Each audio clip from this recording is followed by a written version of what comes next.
Olá, boa noite, boa noite, boa noite! Estamos ao vivo, mais uma quinta-feira, mais uma não, né? Começando agora essa temporada de lives, de mentorias aqui, é muito mais que uma live, uma mentoria aqui.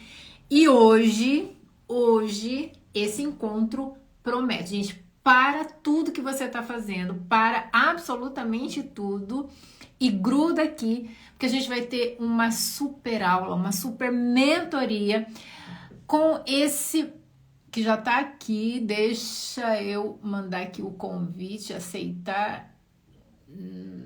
Peraí, não. Deixa eu convidar aqui para participar.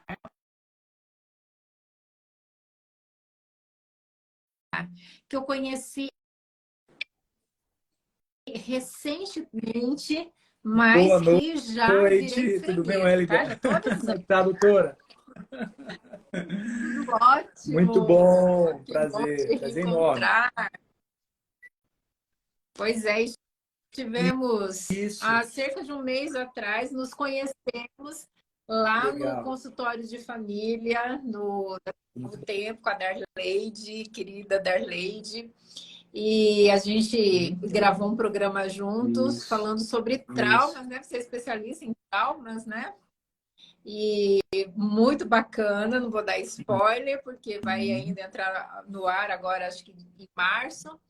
E legal, foi muito bacana e um privilégio te conhecer e um que privilégio muito legal, maior ter você aqui comigo também, compartilhar que legal. seus Obrigado, conhecimentos. doutora, Seja para mim é uma muito enorme bem-vindo. satisfação, mandando aqui um abraço aqui para a sua audiência, para o pessoal que está aqui nos assistindo aqui, e para o pessoal também que vai nos assistir depois, né? Então, assim, eu acredito que vai ser de Exatamente. muita importância, vai ser muito elucidativo, vai responder muitas questões envolvidas que nem sempre a gente Uhum. muitas vezes nivela por baixo, mas quando a gente tem esse autoconhecimento, quando a gente tem essa percepção um pouco mais aprimorada e, claro, entendendo melhor como que a gente funciona, fica muito mais prático, fica muito mais possível vencer todas essas barreiras, essas dificuldades. Vai ser bem legal. Com certeza, com certeza. Vale a pena. Eu estou retomando aqui a nossa prática de lives aqui. Não sei se eu cheguei a Sim, falar com você quando a gente se encontrou. Eu tive acho que você meu me comentou, Instagram hackeado no final verdade. do ano e foram alguns dias Eu aí de muita acredito. ansiedade. Eu falo tanto sobre ansiedade. Mas graças a Deus consegui, algumas Que semanas legal, atrás, recuperar a conta. E essa semana que eu comecei a que retomar legal, aqui a nossa que maratona legal, que de legal. lives. E você é o primeiro Fico muito convidado de honrado. Muito obrigado, 2023 doutora. aqui. E a gente está começando aqui Isso com tudo. Doutor Brás, conta aí para quem não te conhece é ainda, legal. vai começar a te conhecer a partir de agora, vai começar a seguir também a partir de agora. Conta aí um pouquinho quem é o Doutor Brás. Fala para gente a informação, Uhum. onde que você atende, Perfeito, como que as pessoas te perfeito. encontram. Bom, gente, não estranhem o meu sotaque, eu não sou gaúcho, apesar de o pessoal achar que eu sou do sul, mas eu sou cearense, nordestino. Cresci, inclusive, na cidade da nossa querida amiga em comum, da Darleide, né? Sou da capital de Fortaleza, mas boa parte da Uhum. minha vida eu cresci na cidade de Juazeiro do Norte. Sou formado aqui no interior de São Paulo, em medicina, na cidade de Presidente Prudente, né?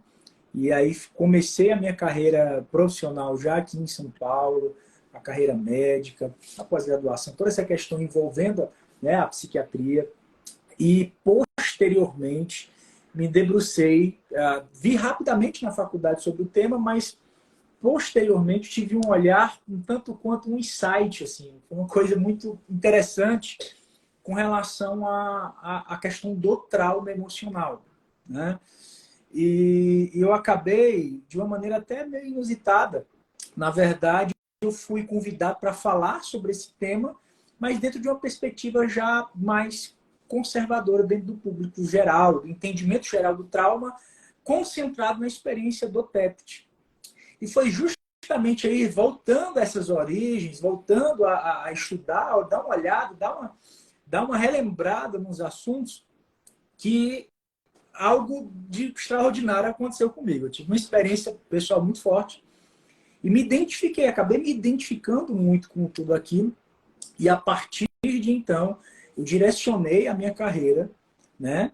Já há alguns anos, eu direcionei a minha carreira a me dedicar, a pesquisar, a me aprofundar, a me especializar no tema trauma emocional, né? E a partir daí, cursos dentro e fora do país, formações diferentes, a formação em MDR, workshops com professores internacionais, né? Tive o privilégio de ser aluno de um desses workshops com o Dr. Bessel van der Kolk, que hoje é uma das maiores autoridades do trauma emocional, né? Autor de O Corpo Guarda-Marcas, que é um dos maiores, uma das maiores obras sobre o tema trauma emocional. E eu posso te dizer, doutora Wélida, que eu fui muito feliz. Eu gosto muito do que eu faço. É esse aí mesmo. Pronto. Pessoal, Eu vi a indicação no Instagram. Eu falei, bom, se leia esse ele livro. está indicando... Leia os dois, esse daqui exatamente. também. Leiam esses dois livros. Leiam esses dois livros. Esse é muito importante. Eu comprei outro que é do Tigre, que é o primeiro É desse porque esse, o daqui. autor desse aí, do Tigre, é o Peter Levine. A obra dele em português tem muito pouco. Então, a maioria, ele tem uma literatura, ele tem várias obras lançadas. Só que a maioria das obras publicadas do Peter Levine estão em inglês. Então, é muito difícil achar aqui. Mas se você jogar lá no Amazon, Kindle, ou alguma plataforma, no próprio iBooks, aplicativos de leitura, né, digital, vai ter lá muita coisa desses autores, mas especificamente nesse autor específico aí do Peter Levine, vai ter mais coisa em inglês. Mas a gente tem lá o tradutor, eu consigo ler inglês, mas a gente recorre ao tradutor, é tão prático. Gente, A conta do né? Vale muito a pena. Então, vale eu estou lendo a pena. Tigre. Eu vi a indicação que você deixou lá no seu Instagram, acho que semana passada, ou retrasada, indicando, é boa. Aí na hora já entrei, já comprei, falei, tenho que ler. E até recomendei para o meu marido. Meu marido é estudante, está no que legal. quinto ano de psicologia. Ele vai gostar, hein? Ele vai gostar muito. Aí muito interessante. Revisando. Olha aqui, ó. Pega isso daqui porque é indicação boa. Ainda aí. não li, bom, mas vamos ler juntos. É isso aí. Ok. Então, doutor Braz Gondim, psiquiatra, especialista em traumas emocionais, escritor. Me fala aí do livro. É profético, tá? Porque ele já está no forno, tá? Ele já foi para as correções e já está indo lá para a questão da impressão. Então, é uma surpresa muito especial para o pessoal que está aqui na live aqui. Muito em breve vou ter a honra de estar anunciando para vocês aqui o lançamento desse livro, onde a gente vai abordar essa questão dessa experiência, mas mais que isso, mais do que falar sobre o trauma, é uma mensagem de possibilidade. Não importa o que aconteceu, a história, a dor, a ferida, é possível viver uma vida além disso, e não só viver uma vida além disso, mas ter uma experiência real de desenvolvimento, né? E esse livro eu conto não só a parte acadêmica, então assim, é uma obra que vai ser bem interessante, principalmente para profissionais, para pessoas que são da área também, vai ser bem... vai ter muito conteúdo ali falando sobre o trauma dentro de uma perspectiva, dentro da abordagem feita não só pela neurociência, mas pela psicanálise, pela psicologia, a própria psiquiatria em si, a abordagem nesse sentido, né? Como também ali uma série de ferramentas práticas, vai ser algo bem especial. Eu estou trabalhando nesse livro já há quase 2 anos, então vai ser algo que vai vir com muito carinho. Em breve vocês vão ter aí uma grata surpresa. O seu está guardado, pode deixar. Já tem um vendido. Obrigado. Obrigado pelo carinho. E a doutor Braz, psiquiatra, especialista em traumas emocionais, escritor, palestrante, pai de 2, do Pedro e da Mariana, 8 e 9 anos.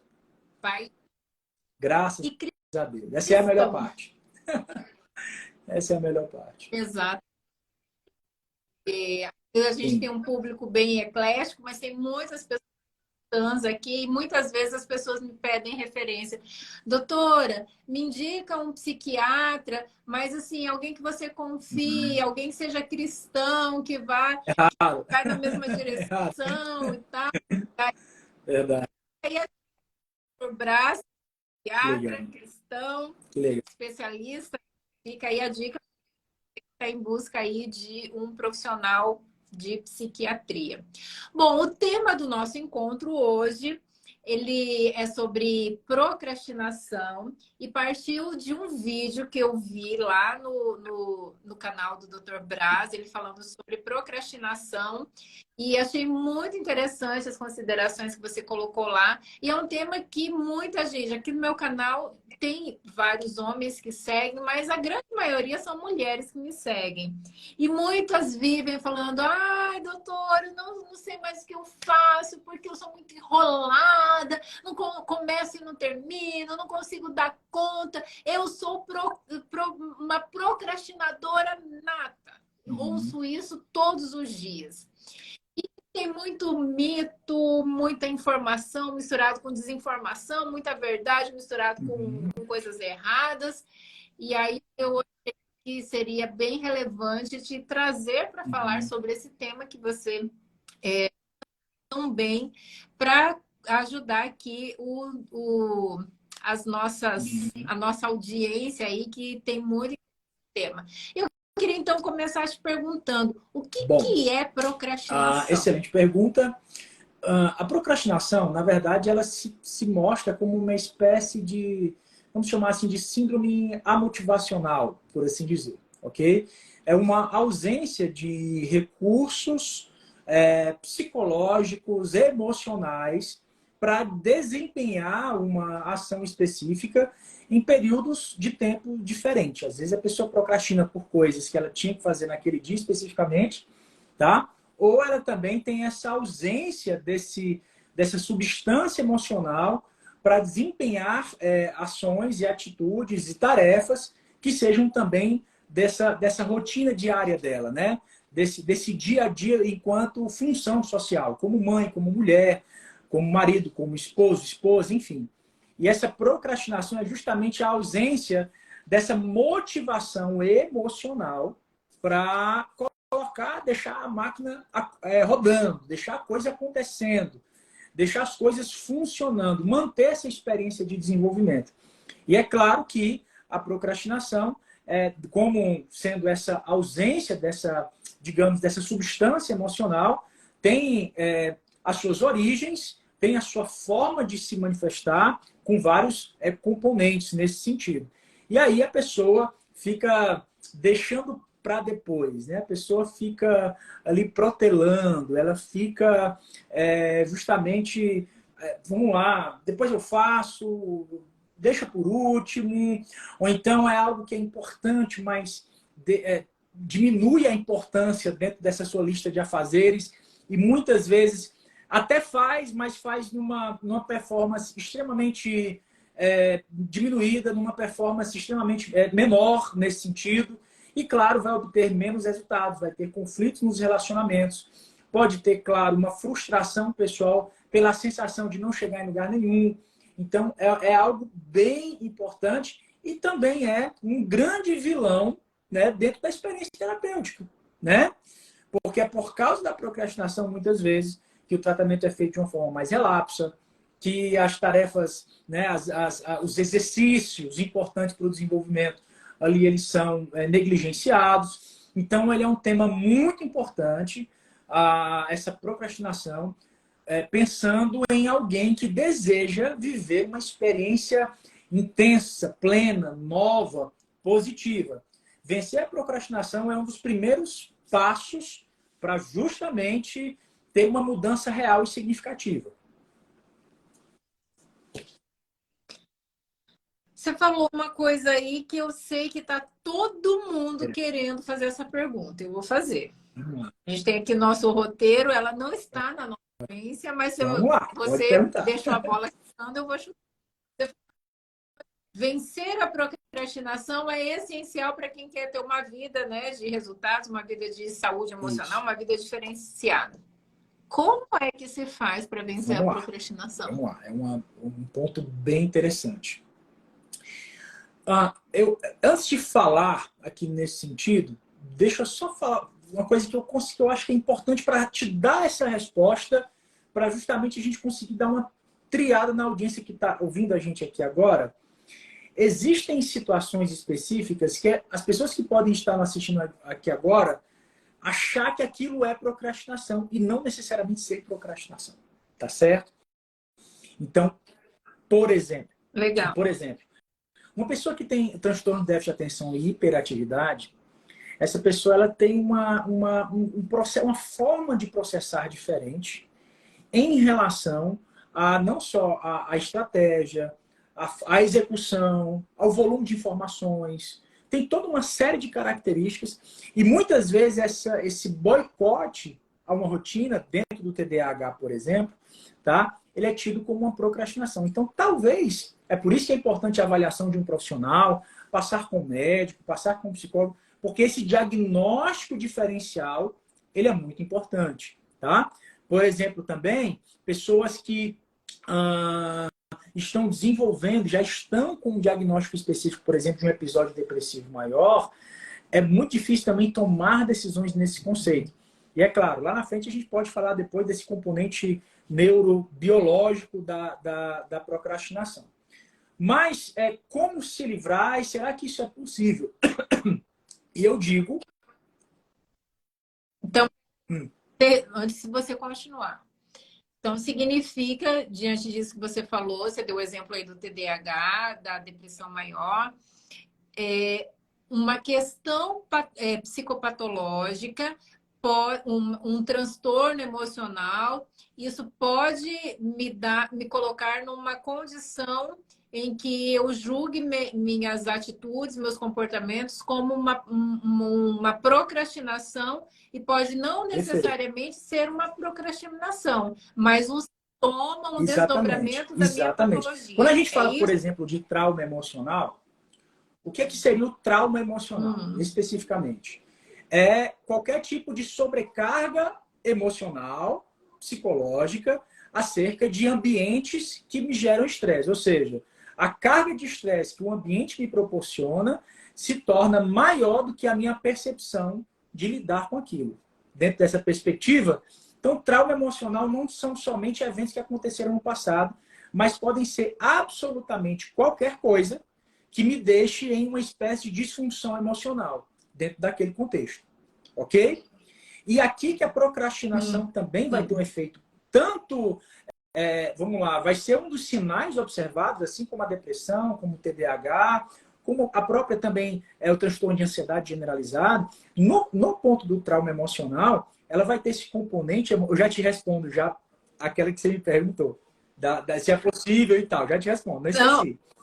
Dentro do componente do trauma emocional, vamos tanto lá. a ansiedade, a depressão e certos momentos do processo do TDAH, tudo isso compõe essa troca, essa análise, essa questão da resposta emocional ao ambiente estressante, ao fator estressor, ao agente traumático. Seja uma lembrança, seja um ambiente profissional tóxico, seja relacionamentos abusivos, seja qualquer experiência que gere nessa pessoa essa sensação de indisponibilidade emocional. Então, como que nesse ambiente a procrastinação funciona?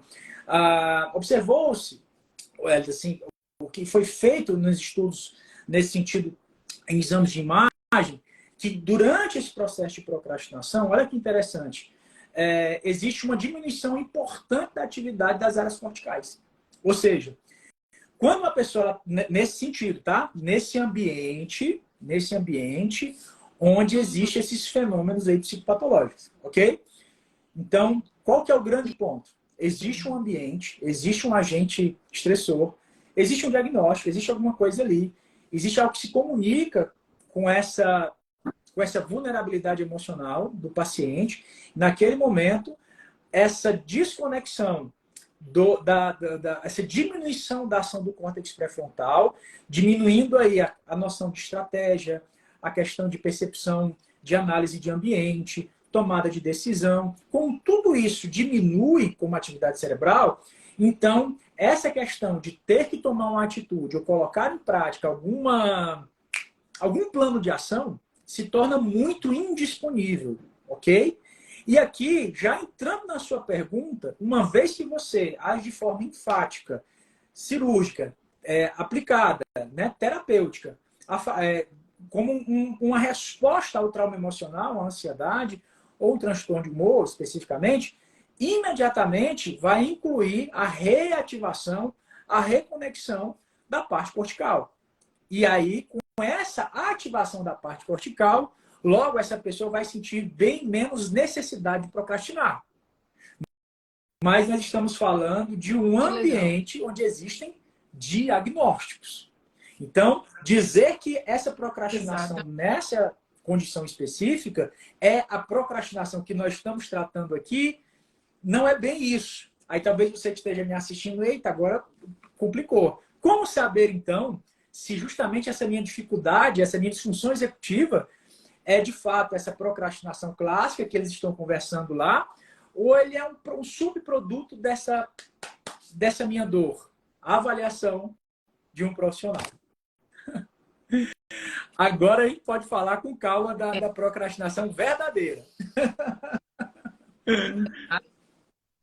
Então, assim, importante essa questão da gente buscar os nossos diagnósticos com profissionais qualificados, porque às vezes a gente fica assim, não, porque olha, a vizinha da prima da minha tia tinha algo parecido com isso e tal, e então assim, a gente vai se autodiagnosticando ou com outras pessoas ou com o doutor Google, né? O doutora Google, né? Porque diz que o Google não é homem, né? É mulher, você sabia disso? Interessante. Interessante. Né? O grande lance é que a procrastinação rouba aquele que o homem tem de mais precioso enquanto ele é vivo, que é o tempo. O grande ponto, pessoal, você que está assistindo aqui agora, assim, é muito sério, muito importante isso. O homem mais rico do mundo e o homem mais miserável do mundo possui essa mesma moeda. É o tempo. Todo mundo nasce com essa quantidade. As pessoas elas se tornam iguais quando elas entendem que todo mundo tem o mesmo tempo. Ou seja, a gente tem um prazo, ok? E quanto mais sábia, específica e bem aplicada for essa noção de tempo e prazo, muito mais rica é a nossa experiência pessoal. No Evangelho de João, capítulo 15, verso 16, diz assim, Jesus olha para o povo e diz assim, não foram vocês que me escolheram, foi eu que escolhi a vós. Aí ele fala, para que vocês vão e deem fruto. Peraí, corrigindo. Eu escolhi vocês, antes de dizer que eles dão fruto, ele assim, eu escolhi vocês e vos designei. Olha só que interessante. Ele primeiro escolhe, depois ele diz que tem um desígnio. Essa palavra desígnio, no original, significa separado para um tempo, por um propósito. Mas essa palavra tem uma questão envolvendo uma espécie de cronologia, tá? Uma espécie de tempo ali específico ali, certo? E a gente perder esse timing do tempo, eu penso que a gente deixa de viver experiências muito importantes na nossa vida. Principalmente se você está no tempo agora de produzir, se você está com vitalidade, se você está com vigor. E muitas vezes você perde um dia que seja de leitura, de aprender algo novo, de estar numa live como essa, para estar assistindo uma bobagem, para estar tomando sorvete no pote lá loucamente, ou para estar fofocando, fazendo qualquer outra coisa. É um tempo que a gente não... Tempo perdido não é tempo recuperado. Então, o grande prejuízo da procrastinação, e que hoje a gente precisa vencer isso uma vez por todas, é entender que ela nos rouba o que nós temos de mais precioso, que é o tempo.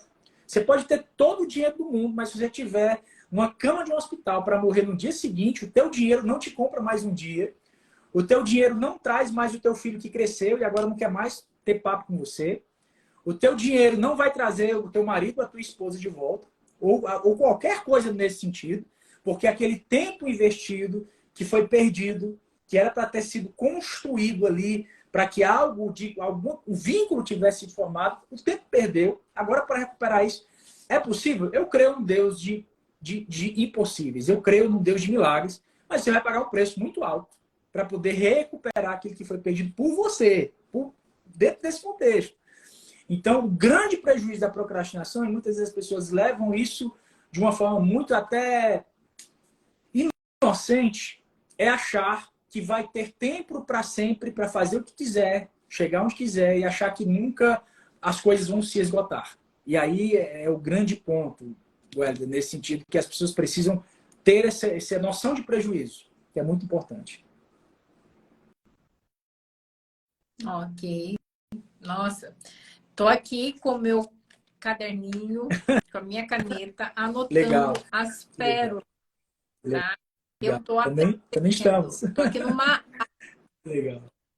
E aconselho você aí nos acompanhando também pegar aí seu caderninho, Legal. sua caneta e ir anotando essas pérolas para não perder tempo. Porque, ó, já esqueci, ó, tempo perdido não é tempo recuperado. Então, aproveite o tempo. Aproveite seu tempo.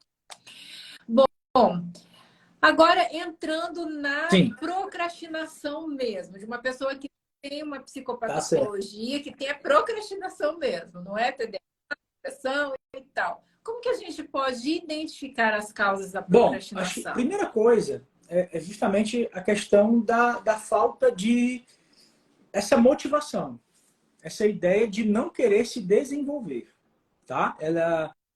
A procrastinação, ela é a ideia específica de que não existe essa noção de prejuízo. A pessoa simplesmente acha que depois vai fazer e ok. Ou então é uma pessoa que sempre deixa ali para aquela última hora, ou então deixa para depois, e aí naquela última hora quer correr e quer tentar de alguma forma ali recuperar aquele tempo perdido no final. A pessoa que procrastina, ela sempre vai ter uma imagem distorcida de si, Wellington. É muito assim, em um viés depreciativo, no sentido de eu não vou porque eu não consigo, eu acho que não vai dar certo, não adianta eu tentar de novo, porque talvez eu já tentei isso lá atrás e não funcionou, tá? Ou então, no inverso, existe aí uma altivez. Eu dou conta, isso aqui eu faço depois, isso aqui eu mando ver. Na hora, tinha um amigo meu, um colega, que ele falava assim, o método NHS, né? Na hora sai. Então, na hora eu dou um jeito e a coisa acontece, a coisa flui, né? E é justamente essa percepção dessa autoimagem distorcida que se relaciona com esse componente chamado procrastinação.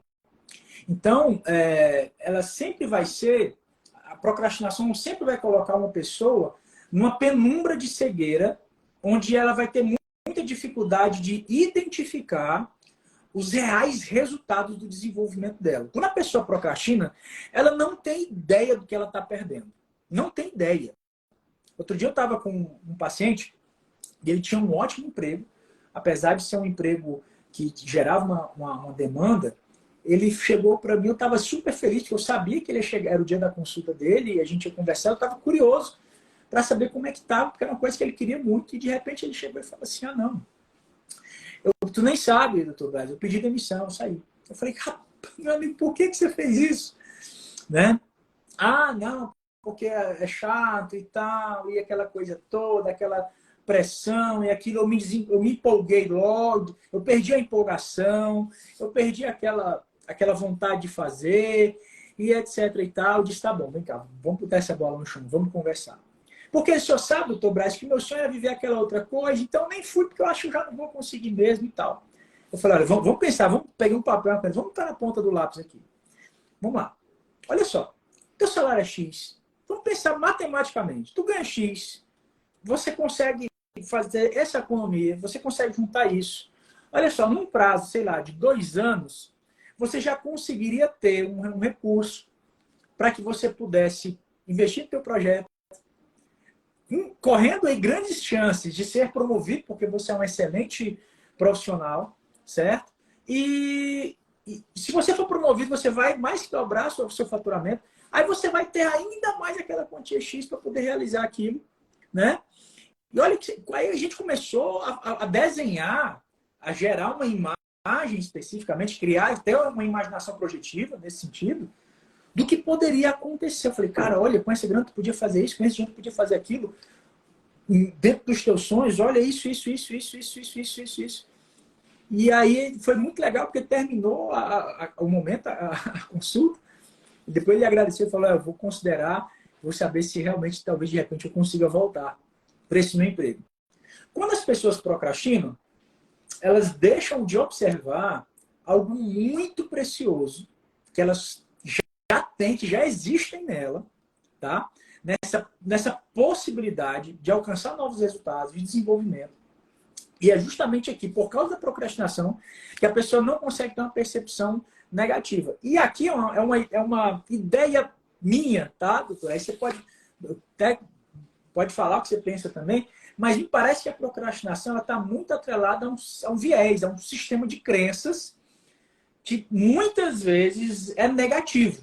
Porque se ela tivesse assim no coração uma convicção, olha, eu não me vejo capaz, mas eu acredito que eu vou vencer, que vai dar certo. Não sei como vai ser, mas eu vou tentar, vou sair todo dia, vou fazer de novo, vou fazer mais uma vez. Eu acredito, a minha percepção é que a procrastinação está, sim, de alguma forma, atrelada a uma distorção desse sistema de crença e, mais uma vez, dessa autoimagem. Então, tanto no espectro negativo, da pessoa dizer, acho que não consigo, como no espectro positivo, fala, não, isso é bobagem, eu faço depois, são os polos onde eu percebo maior vulnerabilidade para a procrastinação. Tá corretíssimo isso, doutor. Porque, assim, as nossas crenças nucleares, que são aquelas concepções, aquilo que eu penso sobre mim, e quando a gente está falando aqui sobre crenças, você que está aí nos acompanhando, a gente não está falando Exatamente. sobre crenças religiosas, a gente está falando psicológicas, tá? Então, quando a gente fala de crenças, não são os princípios bíblicos, não é isso. São nossas crenças psicológicas. O que são crenças psicológicas? Aquilo que a gente pensa sobre nós, aquilo que a gente pensa sobre a nossa vida, principalmente sobre nós. Se eu posso, se eu não posso, se eu consigo, se eu dou conta. E essas crenças psicológicas, elas são implantadas em nós desde a nossa infância. Por isso está muito atrelado à nossa autoimagem, à nossa autoestima. Então, veja, uma pessoa que tem uma autoimagem distorcida, ela olha para ela e não consegue perceber o seu valor, não consegue perceber o seu potencial, não consegue perceber que ela tem condições de superar obstáculos, de enfrentar desafios, superar esses desafios e conquistar coisas significativas para ela. Ela tem uma autoestima fragilizada. E tudo bem, isso, a autoestima é construída pelas outras pessoas, né? Elas vão são tijolinhos que elas vão colocando dentro de nós. Quando eu tenho esse meu sistema, então, de crenças psicológicas a meu respeito, que me dizem que eu não posso, que eu não sou capaz, que eu não dou conta, para que eu vou tentar? Se lá no fundo tem aquela vozinha, meus pacientes falam assim, o capetinha fica me dizendo que eu nunca vou conseguir. E eu acredito nisso. Então, veja, se eu tenho esse meu sistema de crença psicológica sobre mim, sobre o meu potencial, sobre as minhas capacitações, que me dizem que eu não sou capaz, que eu não consigo, que eu nunca vou dar conta, para que eu vou em busca desse objetivo, desse sonho? Para que eu vou sonhar se eu não tenho condições? Outro dia eu estava conversando com uma pessoa e estava falando algo que me recordei aqui. A minha primeira graduação é em letras. Um curso que eu gostei muito de fazer, mas nunca trabalhei com ele. Depois de muitos anos, quando eu comecei a escrever, ele me serviu. Mas quando eu era adolescente, que estava pensando em ir para a faculdade, o meu sonho era ser professora de língua portuguesa. E nunca atuei na área e não pretendo nunca atuar na área, nem na língua portuguesa, nem na área de psicologia. Ser professora é algo que está totalmente fora dos meus planos. Mas por que eu fui fazer letras? E eu, por muito tempo, fiquei me questionando, por que eu fiz letras, sendo que eu nunca usei? E um dia, numa terapia, eu tive uma tomada de consciência, porque eu estava na faculdade de letras, estava participando de um projeto multidisciplinar e tinha alguns alunos de psicologia. E eu me lembro que eu olhava para eles e falava assim, gente, que coisa linda isso, olha que chique, alunos de psicologia e tal. Achava lindo e pensava assim, nunca eu conseguiria estar como aluna de psicologia. Isso não é para mim. Não tenho capacidade. Por que eu estou fazendo letras? Inconscientemente estava pensando, por que eu estou fazendo letras? Porque letras eu acho que é um curso, não desmerecendo, porque eu super adorei o curso, amo. Mas eu olhava para o curso de letras e falava assim, não, eu dou conta disso. Olhava para o curso de psicologia e falava assim, nunca que eu vou conseguir. E por que eu nunca iria conseguir? Porque eu tinha um sistema de crenças psicológicas sobre mim que mostrava que eu era incapaz para isso. Que eu nunca iria conseguir, não adiantava tentar. Então, assim, eu nem me ousava sonhar em ser psicóloga, porque nunca que eu ia passar no vestibular de psicologia, nunca que eu ia dar conta de fazer um curso de psicologia. E fui descobrindo que eu era capaz, que eu estava acreditando em coisas que não eram verdades. Tanto é que eu consegui fazer o curso de psicologia, fiz mestrado, fiz pós-graduação, Legal. terminei o doutorado no final do ano passado. Falei assim, Sim. eu sou capaz. Porque eu só fiz isso depois de ter feito letras, porque lá eu não acreditava. Então, assim, quando a gente tem uma visão, uma distorção dessa imagem, a gente não se permite sonhar. E se a gente sonha, a gente não se permite pagar o preço. Por isso, muitas vezes, vem a procrastinação, como você colocava. Porque, assim, eu não consigo, eu não dou conta, é uma coisa grande demais. Ou a outra polaridade, né? Não, deixa para depois eu faço, porque assim, rapidinho eu dou conta de tudo, e quando na realidade nem sempre isso é verdade. Então, a importância da gente ter uma visão adequada sobre nós, sobre o nosso potencial, sobre o que a gente consegue e conseguir estabelecer planos, projetos para a nossa vida e pagar o preço para conquistar os nossos objetivos de vida. Isso, né, são questões extremamente essenciais. Mas, doutor, me diz uma coisa. Por que resolver esses problemas, esses enroscos com a procrastinação? Por que isso é importante?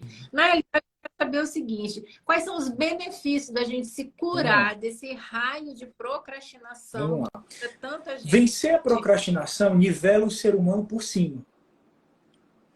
Vencer a procrastinação Nossa, nivela o ser humano por cima. Eu tive um professor de teologia, ele me falou, uma vez ele numa aula, sobre Caim e Abel. Eu até falei esses dias sobre isso. Ele falou algo bem interessante.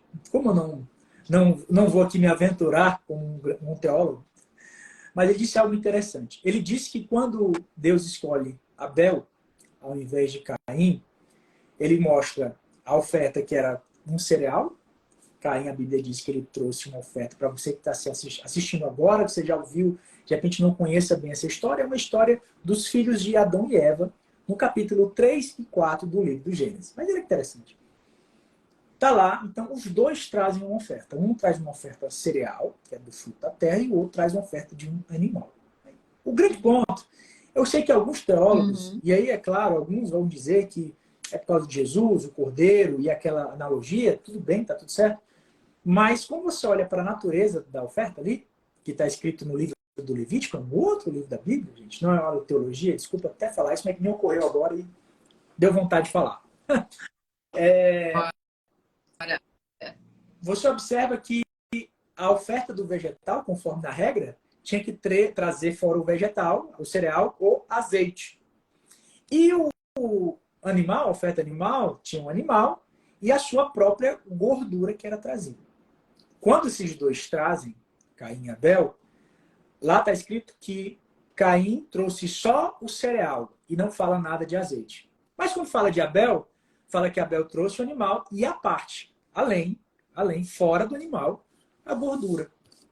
Ou seja, ele trouxe um pouquinho a mais. Eu estava falando sobre isso, sobre quando essa proatividade, essa entrega maior, esse dar o segundo passo, essa excelência nos nivela por cima. E é interessante porque a Bíblia diz assim: e alegrou-se Deus de Abel e de sua oferta. Essa palavra alegrou-se, significa assim, chamou a atenção no original, despertou a curiosidade. Rapaz, essa pessoa tem uma coisa diferente. Quando você vence a procrastinação, isso te nivela por cima. E aonde você está, e aonde no meio que você está, seja ele esse nível, esse ambiente qual for, seja um ambiente familiar, um ambiente profissional, um ambiente da sua igreja local, no meio dos seus amigos, quando você vence essa procrastinação, tem uma experiência de proatividade, e você sai daquele marasmo, daquela zona de conforto, você está externando ali uma entrega maior do que a esperada, normalmente por todos, isso vai chamar a atenção de todo mundo que está ao seu redor. Isso vai despertar a curiosidade. Rapaz, o que é que está acontecendo com a Roberta? Gente, ela foi tão... Tem uma expressão que a gente usa lá no Ceará, né? Prestimosa. Ela foi tão prestimosa, nem sei se fala isso aqui em São Paulo, aqui no Sul. Ela foi tão detalhista, ela foi tão cuidadosa. Nossa, olha que ela se preocupou com esse detalhe. Ela não trouxe ali algo seco, né? Ela podia só trazer lá o cereal dela, jogar lá e pronto, tá tudo certo. Porque note, procrastinar não é só não fazer. Procrastinar é fazer mal feito. Procrastinar é fazer meia boca. Procrastinar muitas vezes é fazer na força do ódio só aquilo que é o básico do básico e olhando para o relógio para ir embora. Isso também é procrastinar. Porque a procrastinação nivela a gente por baixo, na mediocridade, mas vencer a procrastinação, sair dessa zona de conforto, nivela a gente por cima. E isso chama a atenção das pessoas que vão gerar resultados reais na vida de alguém. Saiu um estudo, esse dia eu estava, um estudo que eu vi recentemente, de casais que enfrentavam problemas conjugais por causa da rotina. Ou seja, esses casais, eles estavam muito tempo de casado, caiu na rotina, não tem aquela graça toda, perdeu a empolgação, etc e tal, não anima mais, aquela coisa toda. E eles perceberam que esses casais que estão nessa etapa mais crônica, nesse modelo diferente de relação afetiva dentro do casamento, que eles tinham níveis mais baixos de dopamina. Olha só que interessante. Quando a pessoa procrastina, ela cristaliza, ela cronifica as suas ações e a sua produtividade na lei do menor esforço. Fazer o mínimo possível, que me dê menos trabalho, que ninguém me enche o saco, que fique como está e deixa eu levar aqui a minha vida. Eu não tenho muitas ambições, eu sou uma pessoa simples, para que crescer?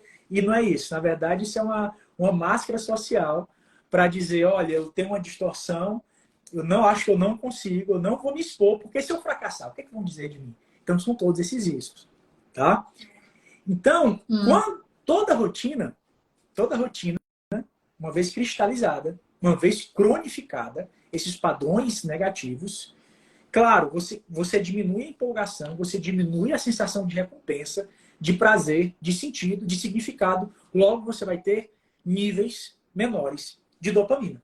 Olha que interessante isso. Né? E aí, qual que é o grande ponto?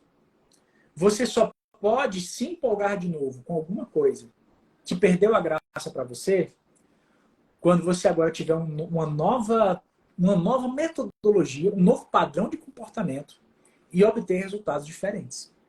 Então, quando você me pergunta assim, qual é o benefício de você vencer a procrastinação? Número 1, você passa a se nivelar por cima. Número 2, você vai ter que desenvolver novos métodos para que você supere muitas vezes aqueles mesmos problemas. Por isso que está aqui é importante. Os insights são importantes. O aprendizado, o autoconhecimento é importante. E aí você vai ter novos resultados. E você vai dizer, puxa vida, eu não sabia que eu ia conseguir isso tudo se eu simplesmente não tivesse parado no meio do caminho, se eu não tivesse diminuído o nível, se eu não tivesse deixado por último, né? Então, quando você vê na parábola dos 10 talentos, aquele que recebe mais, que recebe 5, ele chega primeiro, ele é o primeiro a chegar na fila, ele é o primeiro que está lá, né? Ele tem essa proatividade, né? Então, o grande ponto aqui, doutora, é essa ideia de você realmente viver uma vida extraordinária. Eu gosto dessa frase, eu não sei de quem é o autor, mas assim, o diabo mora nos detalhes. O diabo mora nos detalhes.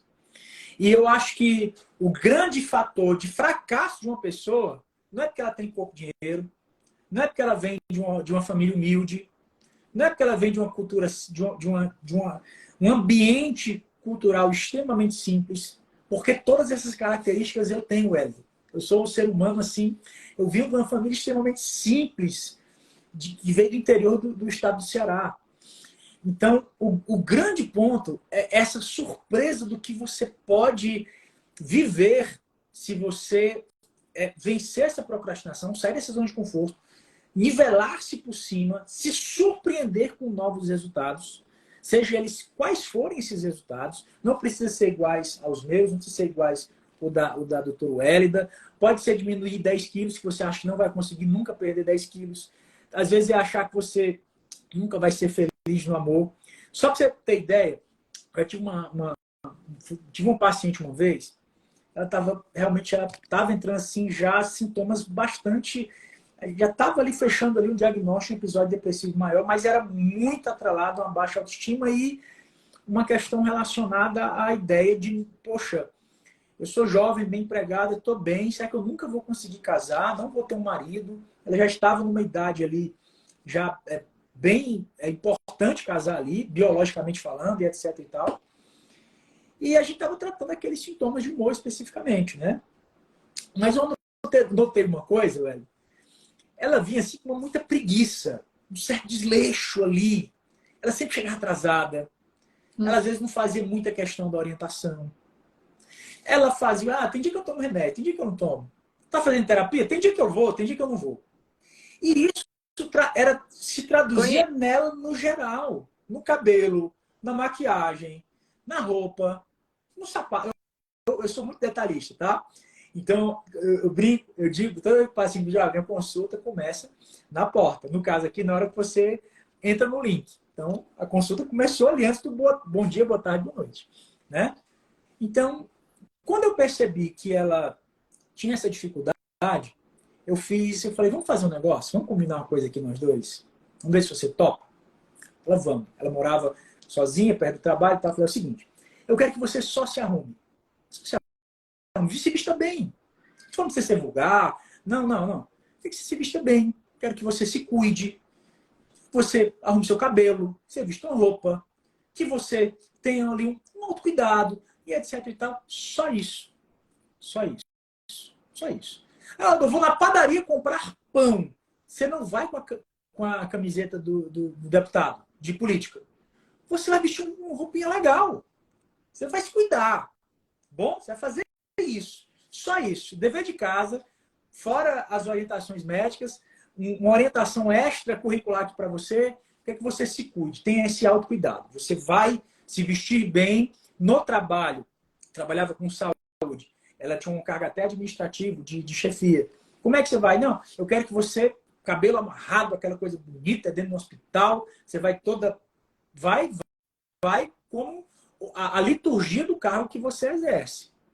Não vá com preguiça nesse sentido. Diante do meu Deus aqui agora. Eu não vou dizer se foi 4 ou foi 5. Entre 4 e 6 meses. Ela começa a ter um relacionamento muito sólido. Resumindo, a última notícia que eu tive dela, depois ela recebeu alta, ela melhorou radicalmente, casou, tá com filho, tá feliz, tá plena, tá uma série de coisas. Então, às vezes são detalhes que você ajusta que te nivela por cima. que te restaura a tua dignidade, sabe? Que você, mas puxa, eu não consigo e tal, não vai dar certo. Vá, semeie isso, sabe? Tenha essa postura de se nivelar por cima. Não adianta eu dizer que, olha, eu vou te dar, nessa semana eu tenho falado sobre produtividade aqui no meu Instagram, que no caso é um outro tema que também se conecta com isso, mas o grande ponto da procrastinação é você jogar fora a oportunidade de você viver o melhor da sua vida. Entende? Como é uma coisa que está atrelada a esse sistema de crença, essa autoimagem, essa ausência da identidade, né? Esse self anulado, aquele vazio existencial, às vezes são detalhes ali, são pequenos ajustes que vão ter uma diferença brutal no resultado final. Exatamente. E olha só, para quem quer aí as dicas das pérolas que eu estou colhendo aqui dessa Legal. aula, dessa mentoria que eu também, olha só, mais duas coisas que eu coloquei aqui que para mim fizeram muito sentido, que eu vou carregar na vida. Primeira, vencer a procrastinação te nivela o sujeito por cima. E ceder à procrastinação te nivela por baixo. Então, quando você vence a procrastinação, eu tenho um compromisso muito sério com a atividade física. Então, é uma coisa que, para mim, assim, a todos os dias, religiosamente, eu vou para a academia, né? Semana toda, só se eu estiver doente ou se estiver em viagem e não consiga, mas até nas férias, eu assim, eu viajei 24 dias de férias e fui todos os dias para academia, assim, né? Maior orgulho de mim.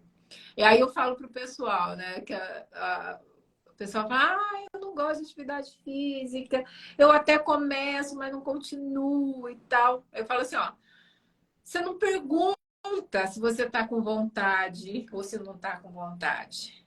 Você não pergunta se você vai conseguir ou não vai conseguir. Se simplesmente liga o botão do vai e vai.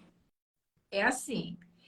Então, assim, quando a gente vence a procrastinação, isso eu achei muito rico. Eu começo, né? Pago academia 3 meses, vou 3 dias e nunca mais.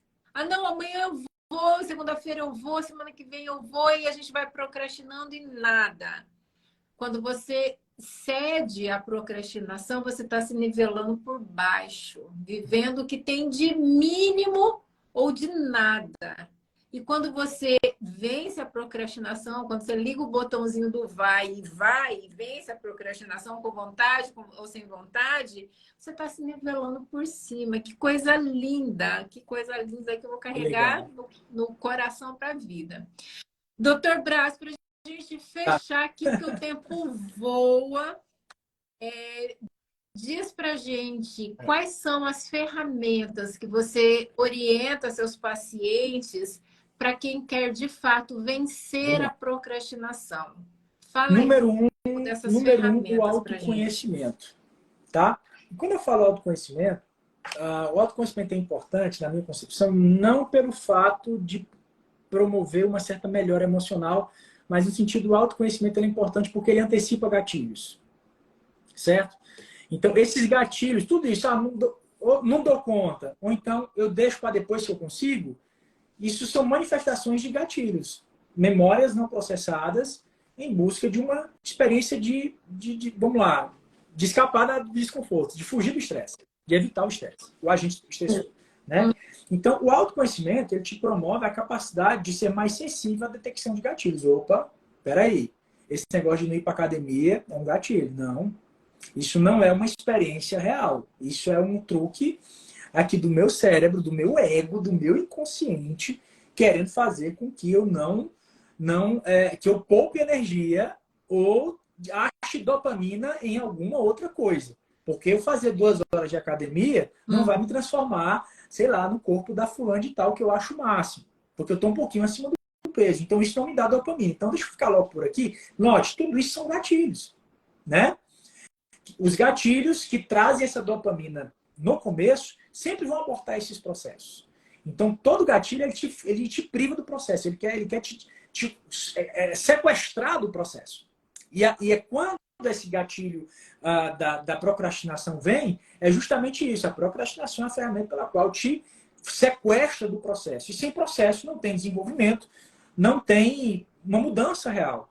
Mas se eu for e der errado, não tem problema. Ou você ganha ou você aprende. Nunca dá errado.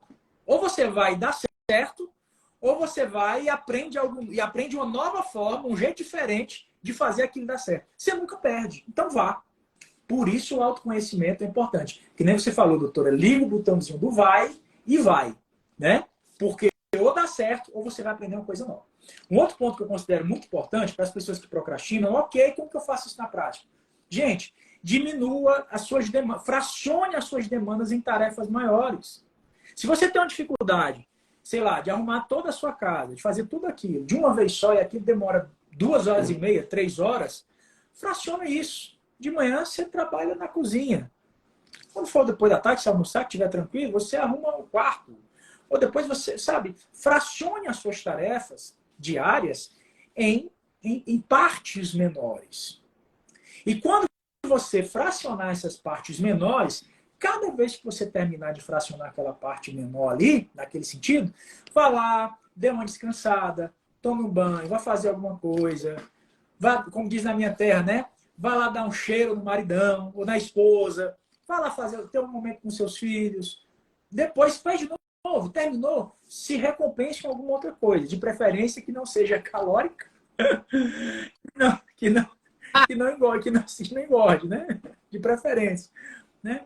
Então faça isso, isso costuma funcionar muito bem para manter altos níveis, manter mais elevados níveis de recompensa, no caso, dopamina. E outra coisa, doutora, que eu acho importante é metas realistas. Ter metas realistas, tá? Então, por exemplo, vamos lá. Se eu quiser ser o melhor jogador do mundo hoje, ser o melhor do mundo hoje é o Messi, né? O melhor jogador de futebol do mundo. Se eu quiser ser o Messi, digamos que o Messi seja um 9,810 e eu agora, essa altura do campeonato, eu sou um 4. Se eu me esforçar muito, todo o meu tempo, o máximo que eu vou sair do 4 é aumentar 2 pontos, 2 pontos e meio. Isso é comprovado cientificamente, né? Quem fala isso é o autor do livro Mindset, por exemplo. Tá? Então, por que eu vou querer ser o melhor jogador do mundo? E tá, ok, é uma vaidade, eu acho bonito, né? É que nem andar de moto. Eu acho lindo andar de moto. Eu acho maravilhoso andar de moto. Mas eu sou péssimo, não tenho coordenação motora. Uma vez meu pai caiu de moto, quase morreu, porque ele traumatizou. Eu acho, sabe aquela coisa que você acha bonito nos outros, mas com você não funciona? Então, ter metas realistas. Isso não significa dizer que as suas metas realistas sejam insignificantes. Sejam insignificantes. Né? Não, eu vou sei cozinhar e etc e tal. Olha a história. Tem uma confeitaria aqui em São Paulo, não sei se tem aí no Paraná, chama Sodier. Vou até fazer essa propaganda aqui. Chama Sodier Doces. Né? E a história daquela mulher é fantástica. Ela começou a gostar de fazer bolo, fez bolo, começou a fazer bolo e hoje se tornou uma das maiores franquias do Brasil. Então, não é porque você não é igual ao A, B, o C e o D que a sua história não possa ter relevância e significado. Então, ter metas realistas que se relacionem com essa sua nota de corte. Então, se você quer ser alguém muito bom em alguma coisa, você já precisa ter algumas habilidades ali que sejam compatíveis com aquele desenvolvimento. Doutor Braz, eu acho que eu não sou boa em nada, não sou bom em nada. Passa num profissional que você tem um monte de coisa boa. Só em você ter queixas e sofrimentos e ter angústias, isso já sinaliza as suas habilidades. Né? Toda dor esconde um talento, esconde um dom. Né? Já diz Stephen Malesek, um fisiologista americano, autor aí também do estudo do trauma. Então, ter metas realistas, pessoal. Esse é saudável, é pé no chão, é aplicável. Se você tiver uma meta realista, você começa a fazer hoje. Depois da live, você começa a fazer.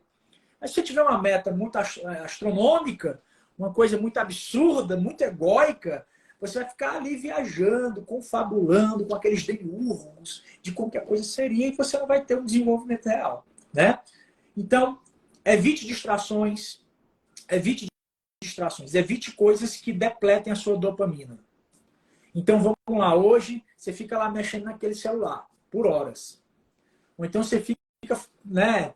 A fofoca é um negócio também que existe uma grande liberação de dopamina. Quem tem esse negócio, é uma coisa meio maligna, assim. É quase viciante a natureza da fofoca. Então, às vezes, você está ali, você perde seu tempo com fofoca, com conversa que não edifica, que não mantém foco. Você não tem uma reserva psíquica de energia, quando eu digo energia, essa força emocional para empregar numa ação que lhe gere resultado. Então, geralmente, quem procrastina são pessoas que desperdiçam, são pessoas extremamente distraídas no seu dia. Fica vendo besteira, fica ali vendo... muitas vezes, tudo bem, gente, olha, eu não sou de ferro, vai dizer que eu nunca, que às vezes eu trabalho com Instagram, eu trabalho com mídias sociais, eu produzo conteúdo, é claro que eu estou vendo ali, alguém me manda um meme, uma coisa engraçada ali, eu estou vendo. Mas o grande ponto é não permitir que aquilo roube meu tempo de estudos, que isso não roube o tempo com os meus filhos, que isso não roube meu tempo de academia, que isso não roube a minha qualidade do meu sono. Então, evitar as distrações, tá? Mantenha o seu foco e evite essas distrações, tá certo? E posso dar uma última? Para você. Uma última nesse sentido. Claro. São atividades que vão, de certa forma, estimular a parte cortical. Tentar reconectar essa experiência lúcida do córtex pré-frontal. E quais são essas atividades? Atividades de regulação emocional. E é justamente aquelas mesmas atividades que a gente ensina para vocês, por exemplo, na regulação da ansiedade, da depressão. Então a gente está falando de quê? Exercícios de respiração, atenção plena, né? Todos esses exercícios de aterramento, de observação, esses exercícios, o pessoal do MDR também usa, que é a questão do lugar seguro, você entender que você está num lugar seguro. Toda e qualquer atividade que te promova regulação emocional. Que você entenda que uma coisa são as emoções que você sente, outra coisa é quem você é, a sua identidade e o que você é capaz de fazer. Tá? Então, pega essas dicas, essas ferramentas que com certeza vão te ajudar muito. Sensacional, sensacional. Gente, olha, eu não sei vocês, mas Legal. eu estou aqui Que bom. abastecida. Muito, muito bom. Muitas anotações aqui, muitos insights, coisas aqui para eu refletir, amadurecer em cima. Toda dor esconde um talento, olha só, coisa profunda. Profunda. Tempo perdido não é tempo recuperado. Procrastinação te nivela por baixo. Vencer a procrastinação te nivela por cima. Então, gente, vamos lá, vamos lá. Que coisa fantástica, doutor. Muito obrigada por você ter dedicado esse tempo aqui pra gente. Você segue o doutor Braz. Preciso nem dizer que é só você clicar aí e entrar. Doutor, como que as pessoas te encontram?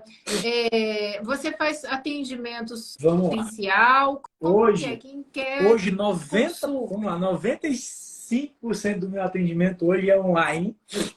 Por conta disso, foi uma necessidade até mesmo dos próprios pacientes. Essa questão pós-pandemia. Sim. Né? Então, assim, eu tenho paciente de todos os lugares, de vários estados do Brasil, de outros países. A gente consegue ter essa conexão com as pessoas. Então, hoje eu atendo online, mas eu também atendo presencial aqui na cidade de São Paulo, no bairro de Pinheiros. A gente tem um consultório lá aqui no bairro de Pinheiros, aqui em São Paulo, que a gente faz esse atendimento online e presencial, tá?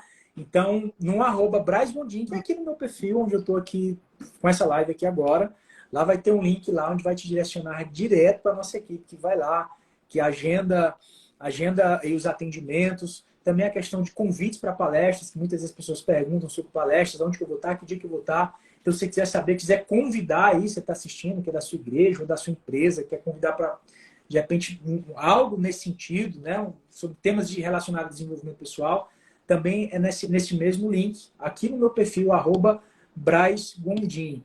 E aí, Wellington, também estou me aventurando agora com o YouTube. Então, a gente colocou lá um canal no YouTube, que também é Braz Gondim, onde a gente está lá falando sobre traumas e sobre desenvolvimento pessoal. Eu sei que trauma é um assunto que é meio indigesto, não é uma coisa muito popular e palatável, mas eu procuro justamente tratá-lo da maneira inversa, da maneira possível, rica de informação acadêmica, mas ainda mais rica de aplicações práticas, de como vencer, de como conseguir, e que isso é perfeitamente possível, né? E para você que está assistindo, é possível vencer a procrastinação? Perfeitamente possível. É quase simples. Basta só você ter coragem, não aceitar mais essa condição que você está, tá? E ter o desejo real de viver uma experiência diferente. Se preciso, procure um profissional que com certeza vai te ajudar bastante. Maravilha. Então, gente, vamos aproveitar para dar um pulinho Que lá no legal. YouTube. Eu já entrei, abri aqui meu computador no YouTube, Que legal. já me Obrigado. inscrevi no canal, já estou lá. Todo esse conteúdo que está aí à nossa disposição. Doutor Braz, muito obrigado. Pode esperar. Vai ser um Eu vou prazer. te contar Vai ser um prazer, doutora. mais. Prazer é todo nosso. E que alegria poder ter esses momentos aí de tantos Amém. aprendizados. Que Deus possa continuar te abençoando, te capacitando. Eu acho que a gente tem uma concorrência desleal com pessoas que não têm formação, que vem falando em nome da saúde mental. E eu acho que nós, profissionais, a gente precisa se levantar cada vez mais para compartilhar as informações corretas, com embasamento científico, aquilo que vai fazer a diferença na vida das pessoas, porque hoje, como nunca, a gente vê tantas pessoas em sofrimento emocional e muitas vezes as pessoas não têm acesso a profissionais e ficam se alimentando de conteúdos Perfeito. googáveis. E o doutor, ele não vem trazendo informações que vão, de fato, fazer a diferença na nossa vida. A gente precisa ir em busca de profissionais. Então, está aí o doutor Braz com todo esse conhecimento dele, que pode, de fato, fazer a diferença aí nas suas necessidades, na sua saúde emocional, na sua saúde mental. Fica aí a dica para você acompanhá-lo, seguir nas diversas plataformas. E eu quero te agradecer e te incentivar que você continue mesmo compartilhando os seus Obrigado. conhecimentos, porque há uma geração precisando de ajuda. E eu tenho muita convicção que Deus tem levantado homens e mulheres para compartilhar informação e levar saúde mental para as pessoas que estão necessitando. E para um tempo como esse, você e Sem eu dúvida, fomos doutora. chamados. Agradeço muito. Foi um prazer ter conhecido. Não acredito em coincidência, eu acredito muito na questão do propósito. E eu acredito que esse momento que a gente teve aqui foi muito produtivo nesse sentido, né? E que Deus possa abençoar ricamente, tá? Todas as pessoas que estão assistindo e que vão assistir essa live, tá? Obrigado, doutora. Conte com a gente, se precisar, me chama. E aí a gente vê um outro assunto também bacana, relevante, para a gente poder estar batendo esse papo. Conte comigo e vamos nessa. Estamos juntos. Bom, ok. Boa noite. Boa noite, então. E agradecer também a todos vocês que estão acompanhando aqui. Muito obrigada. E segunda-feira, às 20 horas, a gente tem mais um encontro aqui na nossa live terapia de toda segunda-feira. Boa Tchau, noite, tchau. fiquem com Deus. Até mais. Tchau.